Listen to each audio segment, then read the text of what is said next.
Social મીડિયાના ઉપયોગ વગર અને કોઈ જ પ્રકારના ટ્યુશન વગર નીટમાં 720માંથી 680 માર્ક્સ પ્રાપ્ત કરી જેનિલ ભાયાણી ગુજરાતમાં પ્રથમ અને સમગ્ર ભારતમાં છઠ્ઠો નંબર પ્રાપ્ત કરે છે. આ જે 2 વર્ષની પ્રિપેરેશન હતી એમાં મેં મોબાઈલ ફોન યુઝ નહોતો કર્યો. હું સોશિયલ મીડિયાથી દૂર રહેતો હતો. જેનિલ ભાયાણીનું રૂટીન જાણીને તમને પણ નવાઈ લાગશે. 6 વાગે ઉઠવાનું રહેતું, 7 થી 1:30 વાગ્યા સુધી સ્કૂલ રહેતી અને હું 2 વાગે ઘરે પહોંચતો.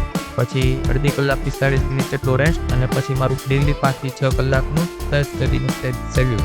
માત્ર બીપી સવાની સેન્ટર ફોર એક્સલન્સનો વિદ્યાર્થી રહ્યો અને સેન્ટર ફોર એક્સલન્સના સ્ટડી મટીરિયલનો જ ઉપયોગ કરી આ દીકરો ઇન્ડિયા લેવલ પર રેન્ક લાવ્યો છે. આ જે મારી સક્સેસ છે એના પાછળ બીપી સવાણી CFPનો બહુ મોટો ફાળો. નીટ 2025ના પેપર જ એટલા ટફ હતા કે સારા વિદ્યાર્થી પ્રેશરમાં આવ્યો, પણ જેનિલ ભાયાણી પ્રેશરમાં ન આવ્યો કેમ કે પોતાની એક્સપર્ટ ટીમે દીકરાને એડવાન્સ લેવલની તૈયારી જ પહેલેથી કરાવેલી હતી. મેં એટલી ટેસ્ટ સિરીઝ દીધેલી હતી આ 2 વર્ષમાં કે હું પ્રેશરાઇઝ નહોતો થયો. મિત્રો તમે પણ જો હજુ ડોક્ટર બનવા ઈચ્છતા હોય, ડ્રોપ લઈને રીનીટમાં એક એટેમ્પ આપવાનું વિચારતા હોય તો તમારી હતાશામાં આશાનું કિરણ PP Savani centre for excellence ચોક્કસ બની શકે છે.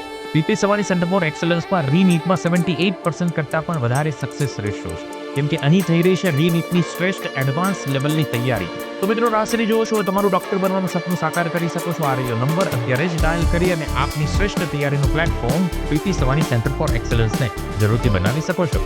વિચાર જરૂર કરજો.